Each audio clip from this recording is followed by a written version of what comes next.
Hello, I'm Catherine Gray from Enabling Enterprise, and I'd love to speak to you today about 5 elements for artists and creatives in business. Now, this isn't everything, and it's not going to go into mega detail, but I believe that these are 5 really useful elements for us all to keep in balance and to keep some perspective on and to keep reflecting with during our creative and our business journeys. So, number 1 is your practice. It's that thing that you're creating and expressing and bringing forth into the world. Thank you. Please continue to honour that and to practice that and to invest in that and share it and value it. Thank you. Carry on. Number 2 are your people. And some of us may feel comfortable with that and love the people side of what we're creating, and some of us this might be a bit of a challenge. We may put so much energy into making this exquisite and powerful thing that speaks on its own behalf that we might prefer to put it over there, say, look, here it is, isn't it wonderful? As opposed to really engaging with people who are interested or people may not know that it exists.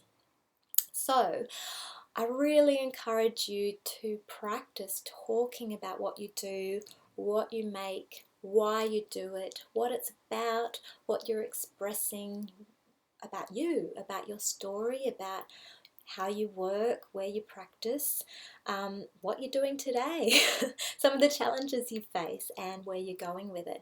And the more that you can convey this and enjoy that communication and to listen to people and to hear what they experience when they encounter what you're making, the more that you will enrich your art and your practice and your business. And this may be difficult for some people, in which case the practice is really good. And there are also people out there who can help you, who can represent you, who might be going to help you put on exhibitions. They might be producers, they might be presenters, they might be publishers, they might be marketers or PR agents or media looking for exciting creative stories to tell, or they may be putting on online presentations or sales and they really want to work with you. They might be asking quite a lot of money to do so, or they might just be doing it because they love it. In any case, yeah, work with them if they align with you, but it's great to do so from a place where you know how to talk about it, you know how to communicate it, and once you get it out there in the world, there's a whole other level of communication that you can hear from others that will really enrich what you're doing. And I'm not saying you have to listen to all the haters, but it's really good to be able to talk naturally and freely and to really own it. So this includes people who you don't know, who might be interested to talk with you about it, but who don't quite speak the same creative language, who don't quite get it. It might be some of those awkward conversations with the extended family members where they want to figure out what you're doing with your time, or it might be with kids or with older people or with people from a completely different cultural background.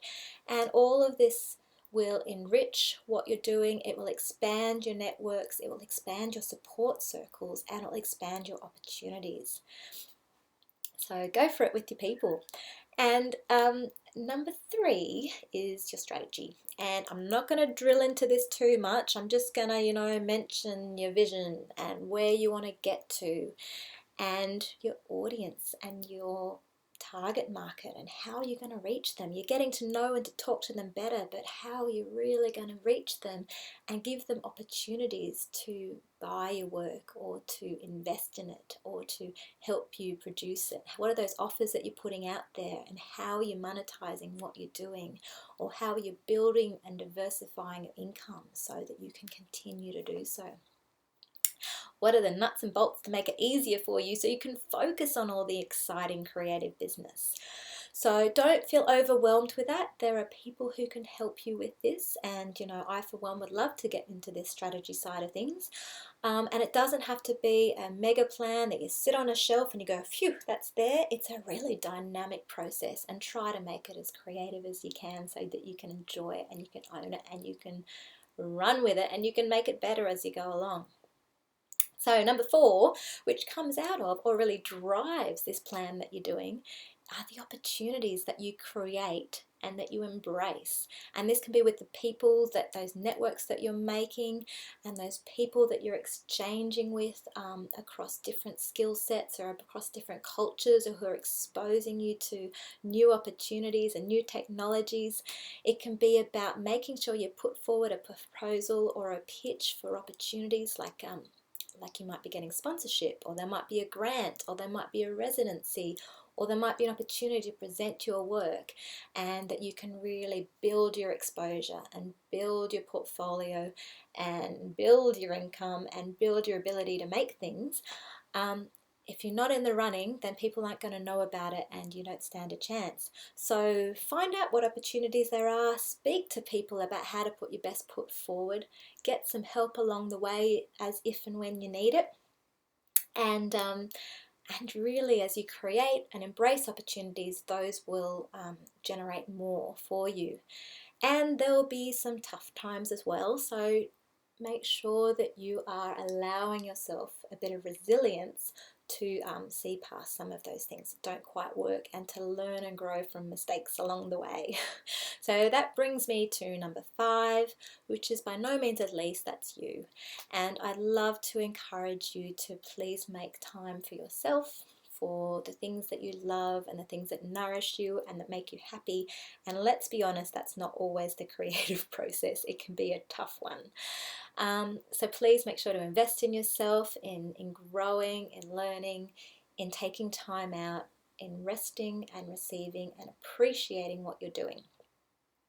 That's a huge area in itself, and please feel free to let me know what's important for you, or what challenges you're facing, or ideas that you're navigating.